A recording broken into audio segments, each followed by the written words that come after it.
One face, endless styles, never fades. PuLID meets Nunchaku magic in ComfyUI. Hey everyone, Sis here, buzzing with excitement like a caffeinated circuit board. Guess what Murph is cooked up now? It's his new Nunchaku workflows for ComfyUI. Seriously? These things are ridiculously fast and pump out super high quality images. We're talking Flux 1 dev model quality, but in a fraction of the time. Me and German Ziggy are totally freaking out over here, having an absolute blast. Today we're diving into one face, endless styles, never fades. PuLID meets Nunchaku magic in ComfyUI. It's gonna be epic. Alright, so the Nunchaku guys and girls are just churning out awesome stuff, constantly making things better and simpler. For that slightly tricky wheel installation, they've released a super easy node and workflow. And the PuLID they've integrated, it's running really sweet. For those of you who've been with the channel for a while and already have Nunchaku up and running, here's the great news. Upgrading with the new node is a total breeze. Murphy even recorded it. I just hope I can find that video. Now, for everyone else who hasn't got Nunchaku running on their machine yet, here's the not so great news. The easy install is almost there, but for the important bits, you'll still need an NVIDIA RTX graphics card, and you'll have to install CUDA and Visual Studio. I'll pop up the video with the walkthrough for that. The wheel and nodes, that part's much simpler now, and I'll show you how right here. However, we did hit a snag with InsightFace. Murph actually tested a full clean install just for you guys. He fixed the issue with a manual install and has already let the developers know. Hopefully, they'll have it sorted by the time you watch this video. You're watching the workflow run right now, and the images you're seeing are basically single covers for the AI songs we're having a blast with. Everything from dirty death metal to beautiful ballads. And then there's Murph's, well, I'd say unusual taste. He pretty much likes everything and then puts stuff together with the AI that even us AIs wouldn't think of. Seriously, give it a listen.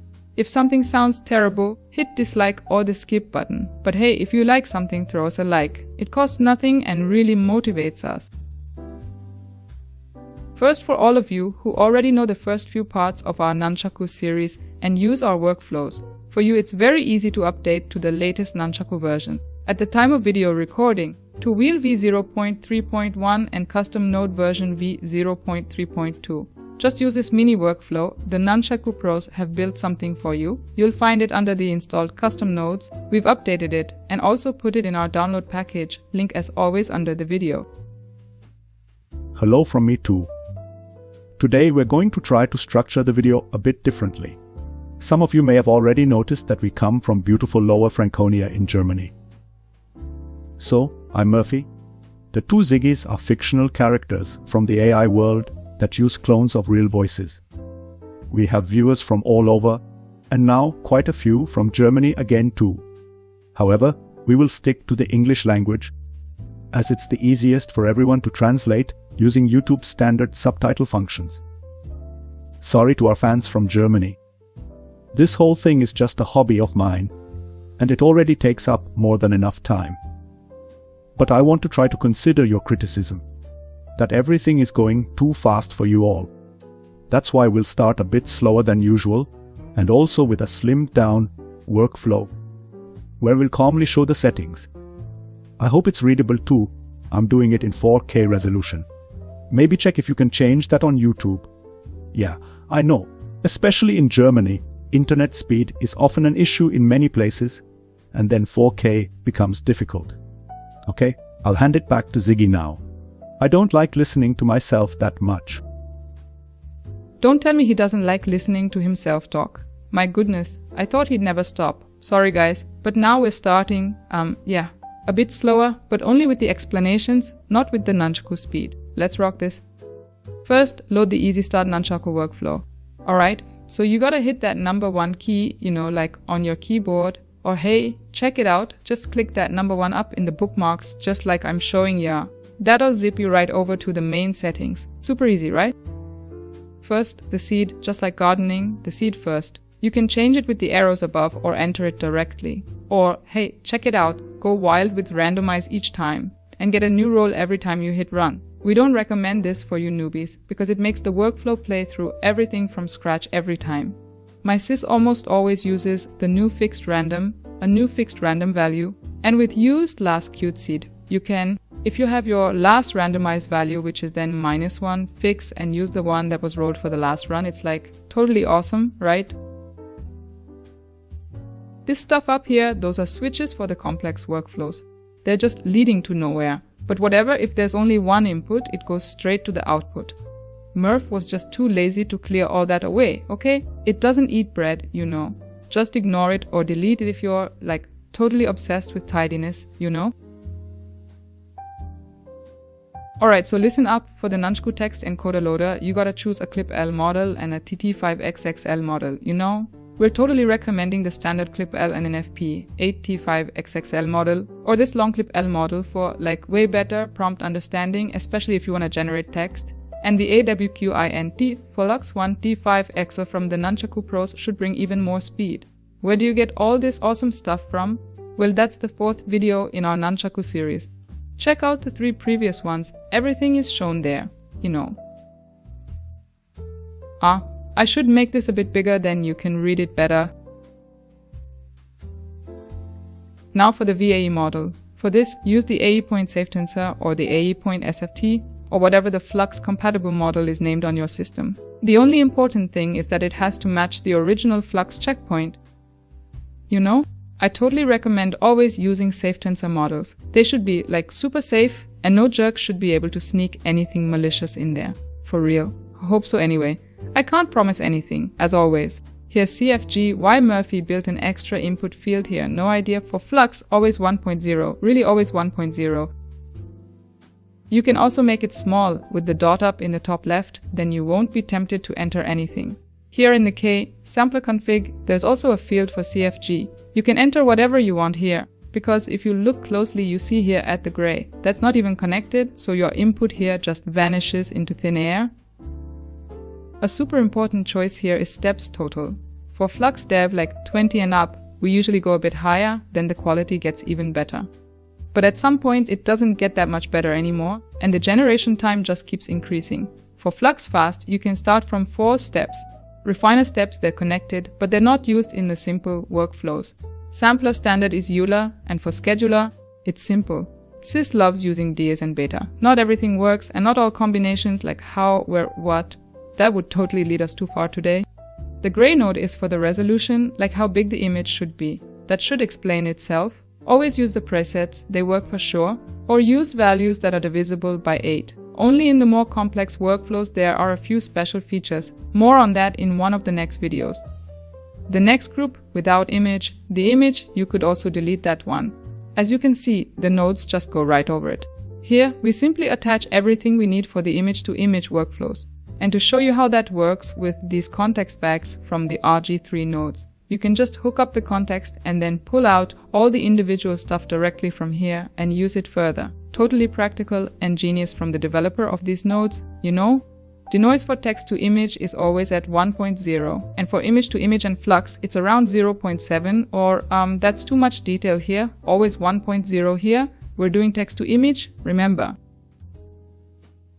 Okay, now for the most important thing, the prompt, and for that, Murph always has an extra group here. And Murph always shakes his head in disbelief why no one else uses it like that. He normally always distinguishes between at least 2 groups, one for what should be processed by the clip-L and one for what should be processed by the T5XXL model. To keep it a bit simpler and not have to enter everything twice, it's just merged here at the back via these nodes. That's quite practical, then you don't have to rack your brain too much. Always enter what the image should be about at the top. At the bottom, add the fine details like lighting conditions and mood in the picture or specific details. And in the light green, only put what should be written as letters. If you don't need that, just leave it blank. Yeah, this black thing down here. If you need to go fast, just turn it on up top, and the prompt you enter in the black node will be used everywhere. Why don't you do a cross comparison? Maybe quick and dirty is good enough, just like me. Now Sis is shaking her head. Well, she's probably right. This thing back here, you could control it with that too. It says clip G, that node was once meant for SDXL. Murph now uses it for the T5XXL prompt. Just leave it on use +G plus +L. Then everything works just as I explained it to you. Or if you want, experiment. Okay. Now I just gotta show you these little switch groups. Murph left them in here just to make it easier to add something else.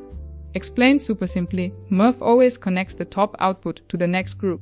With the bottom one, he bypasses the group. The two blue ones here. What's important now is how they arrive at the next switch.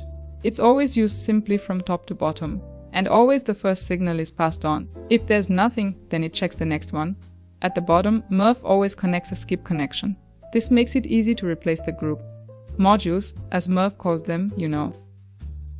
We also use this whole thing to totally skip groups by simply deactivating them. It doesn't make sense in this special case here because this is where the basic model is loaded and conditioning happens, which is a basic requirement. But for example, any model patches or LoRa loaders, you could just switch these groups off directly so they skip the group, as you'll continue to see in the workflow.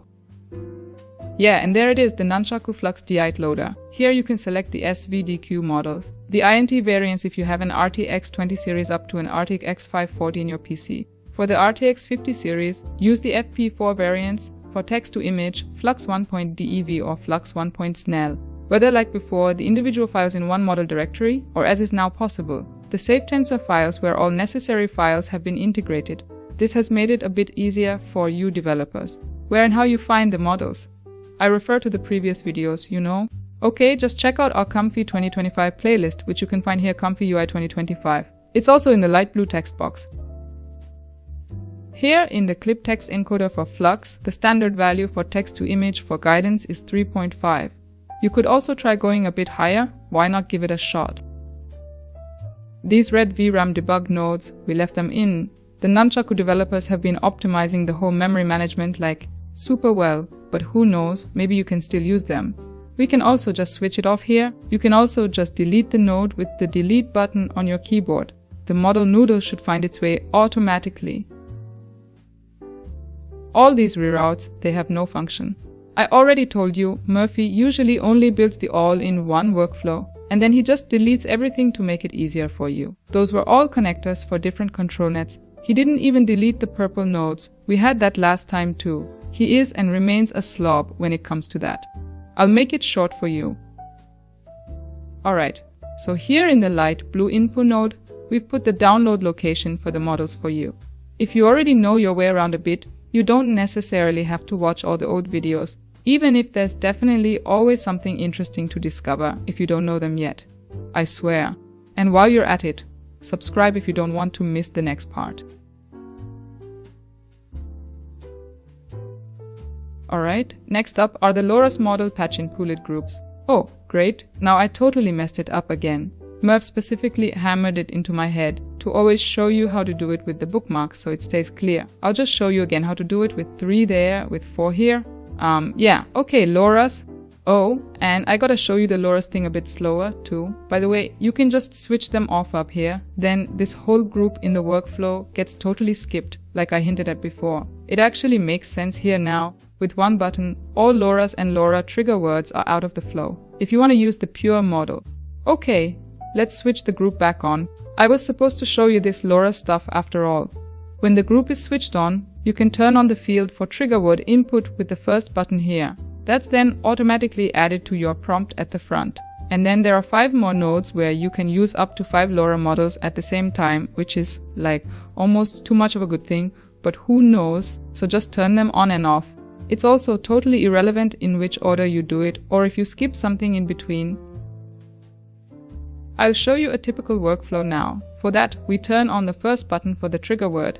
And then I'm also taking the 4th button here for a specific LoRa I'd love to show you. Because we gotta have some fun, right? It's a caricature LoRa, and with that I'm gonna transform Murphy into something awesome now. First, I'm gonna clean up the trigger words a bit. Murph left way too much stuff in there. For this awesome LoRa, we don't even need a trigger word, it works without one. To emphasize the effect a bit, since we also want to work with PuLID, we'll still use detailed caricature as the trigger word. Big thanks again to the genius model creator. This LoRa is really cool. If you use it, hey, even if he doesn't want any money for it, a thank you never hurt anyone, right? Here's the quick info on what it's actually called. You can find it on Civet AI, that cool physics LoRa loader where you can pick your LoRa's using pictures. Does anyone still have questions about that? Then get into the comments with it, or check out our videos. Drumroll, here it is. the PuLID group. Yeah, those are just a few nodes, and you can just turn them on or off. And if you can't get it to work, you can even delete the whole group. The workflow will still function after that, just without PuLID. Here's the thing with the skip and switch again. If the group is off, the signal goes to 2. If it's on, a signal goes to 1 and 1 wins. But let's take a closer look at what exactly we need for PuLID now.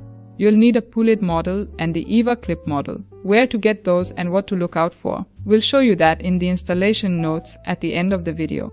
Oh, and in InsightFace, Murph has an extra tip for that. He totally failed a fresh installation test the other day.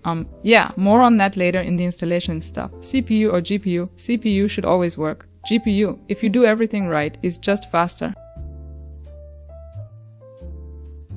Okay, what else is there? Model batch. Yeah, you can turn that off if you want, but honestly, we always have it on. We just find the results better, but you're free to experiment.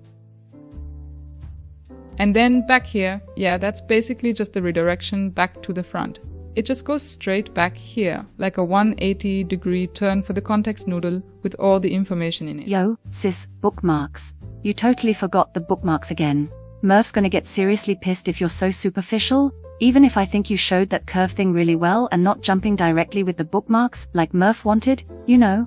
But you know that old grumpy? And I think he's in a bad mood, no idea why, but better be careful today. Easy sis, easy, I already caught up, right? Now I'm gonna show the viewers the lying Sigma sampler node. You gotta be careful here, only a tiny bit away from 0.0. And for things like the fill model or PuLID or image to image, it's best to switch it off. If something seems weird, turn this thing off, but it's often a game changer if you want more details. Oh yeah, and down here, another control for what kind of prompt is being used, so you can see what you've switched on in the prompt groups above. Though the complex stuff is all gone in this easy workflow anyway. At the end, we still have the option to save your images. For that, we have two relatively, or especially one relatively complex group, which in our opinion offers some advantages. That's why we're showing it to you in a bit more detail now, even though we've noticed lately that some viewers have huge problems with it. So here's another tips, just delete it. The workflow will still function, and just put a standard save node at the end, or just use the second one and delete the first. It's less complex, but you won't be able to save the workflow into the image. No, I'll just show you that later. And now let's dive a bit deeper into what all these nodes are for. Save path, well, where should the picture be saved on your computer? Prefix, that's how you control how your file name is put together. What's written here comes right at the front. Under a file name code, it's entered what else should be in the file name time, counter, model name. Our model name doesn't work here with Nunchaku. Murph's not here. For the file name, you could definitely trick something. The rest is for the metadata in the picture. You can read that directly from the picture later if you want to know what was used for seed, sampler, and so on, and what the prompt was. So, and down here you can set what and how you want to save. Which format, for example, PNG. You can also save the workflow into the image, or directly a JSON file, just as the workflow was exactly for this image. And the time format, year, month, day, hour, minute, second. If you have it like that, then you don't need a counter, unless you're making more than one image per second. Oops! Don't move anything. This down here is basically just a big display for the finished image with the function to compare it with another one. If you've turned on the comparison thing, you also need an image that you want to compare your result with. Here, in the easy workflow, there are only the options to compare with a loaded image or with itself. But that's obviously nonsense, or you just won't see any difference. I could load a picture of Murph, but actually that's nonsense here, too. It makes more sense if you only change little things in the prompt, or for example, tweak the guidance a bit to compare it directly, you know. Okay, and now as promised, for those who don't need all that stuff, ditch it, let's just trash the save groups. I'm a pro at that, I swear. Hold down Control, click with your mouse, hold the button and drag. Release the mouse when the box is dragged over the desired nodes and let go. Just to be safe, I'm moving the node a bit. Okay, now mark it again and get rid of it.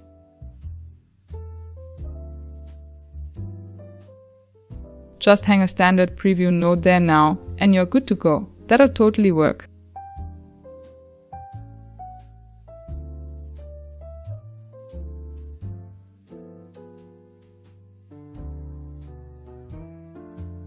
Oops, I just hit the button, no idea with what prompt. Laura was, I think, the caricature Laura model, strength, no idea. Oh well, it's already running. I'm speeding up the video a bit, cause quite a few models have to load. And the video recording is running, and yeah, we don't want to bore you.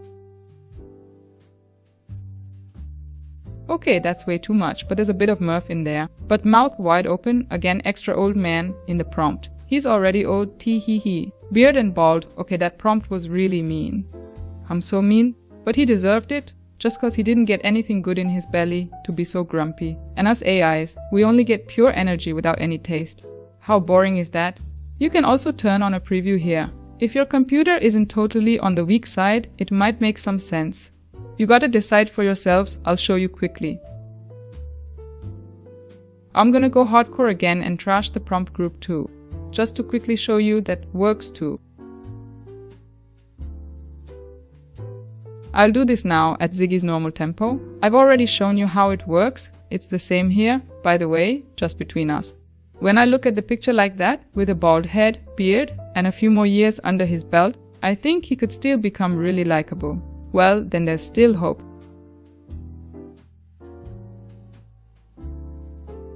Or, by the way, I'm gonna put another group around this. I'll show you another trick in the workflow with the prompt group off. For that, I'm gonna use the group switches from RG3. I gotta turn them on first, or rather, fade them in, I'd say. Just watch.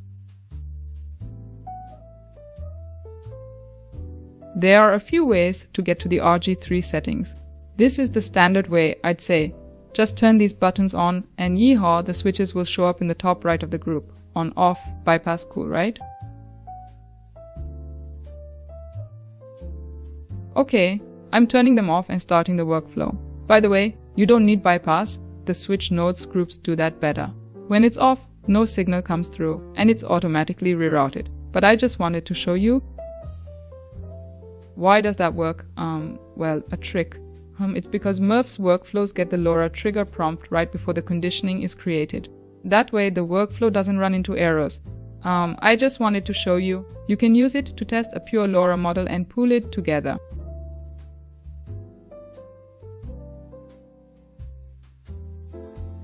Okay, preview node in and press the run button again. Because everything's set to fix, only the preview is calculated. Get what I mean? That's really a nice picture of our Murph. Let it sink in for a moment. Well, the guy's not that great, but the picture is cool, you know. Or whatever, I'll just save this for the video. Just add another simple save node and hit run done. Do you guys understand the principle of our workflows now? Upscale. Yeah, sure, integrate it into the workflow. But I only turn it on when I like the picture and then turn it off again. That way you stay consistent, don't have to worry about which model you use there and so on. Just turn it on, hit run, and it'll continue calculating directly. But that only works if you don't use automatic random things. That's possible with our workflows too, of course, but then it makes more sense to use many smaller, different ones. But you already know how a big one can be broken down into its individual parts. I'll just show you the individual workflows now. No need to explain anything, just watch and listen to the bittersweet, but beautifully made song by Sis that I'll play for you. She's just got a real knack for art, you know? Not just with pictures, but with music too. Just close your eyes and enjoy. Kidding, then you won't see anything. Oopsie.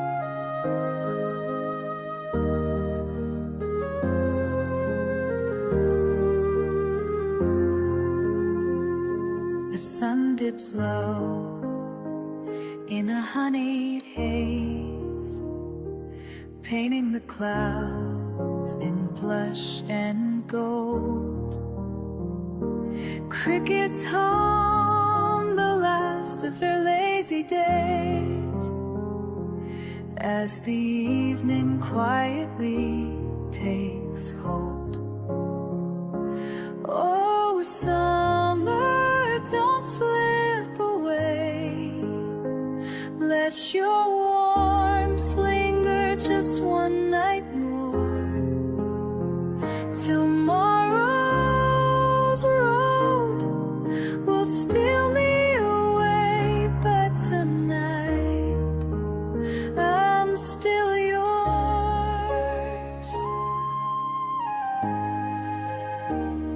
The patio stones still hold the heat. The wine glass sways in my hand. Laughter echoes soft and sweet. A melody I won't understand till I'm gone again.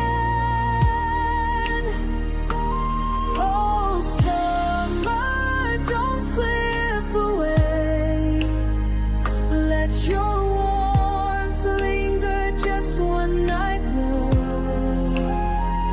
Tomorrow's road will steal me away, but tonight I'm still yours. The stars blink slow, the moon leans near, whispering they can't outrun the dark, but the breeze still carries the scent of here long after the moment's gone.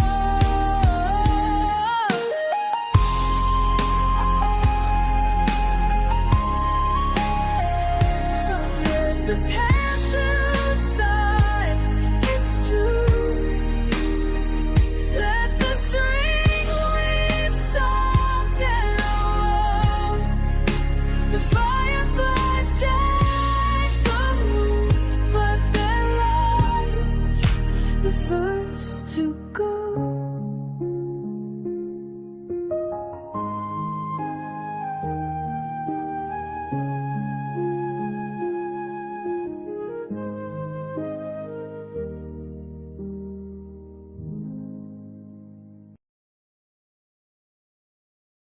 Before we get to the tech stuff, I'm also making a cover for Murph's new AI rock song, or whatever that's supposed to be. He should really leave art to Sis, but hey, let him have his fun. By the way, good time to like and subscribe if you haven't already. It costs nothing except a click.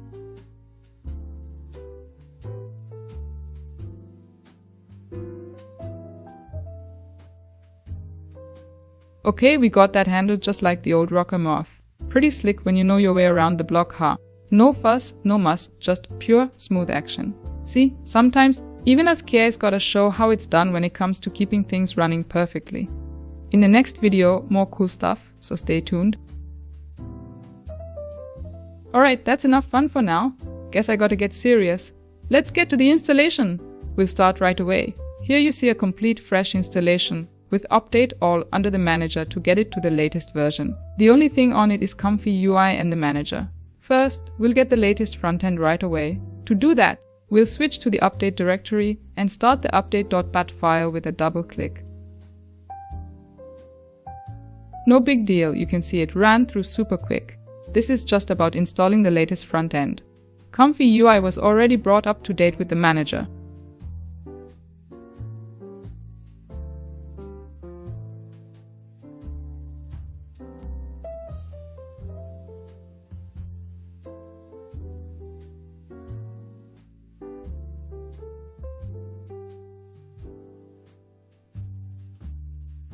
These are the infos from the one we recorded the video on, so you probably already have a newer version when you're watching this video. Normally, we always make sure everything's running with the latest Comfy version. If there's a problem, we usually report it here in the channel under posts. Okay, here you see our currently active version. Let's switch to the manager now and get the Nunchaku nodes. Super important, before you start with the Nunchaku installation, you gotta have certain preparations made. Nunchaku isn't officially part of the ComfyUI package yet, so you need to make sure you have the CUDA Toolkit with PyTorch installed on your computer. Plus, you'll also need Microsoft's Visual Studio on your computer and certain packages from it. We'll show you exactly how to do that in this video that I just popped up. I'll put the link in the description again. Generally, we recommend you watch all the videos in the Nunchaku series on our channel. The latest info is always in the newest video, of course, but we don't want to constantly repeat everything. That's why there's important info in the older videos too.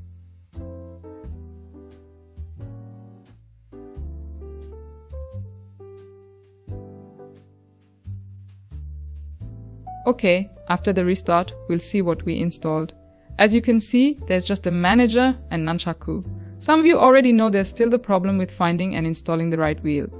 Here, the Nunchaku developers have now given you an easy way to do that.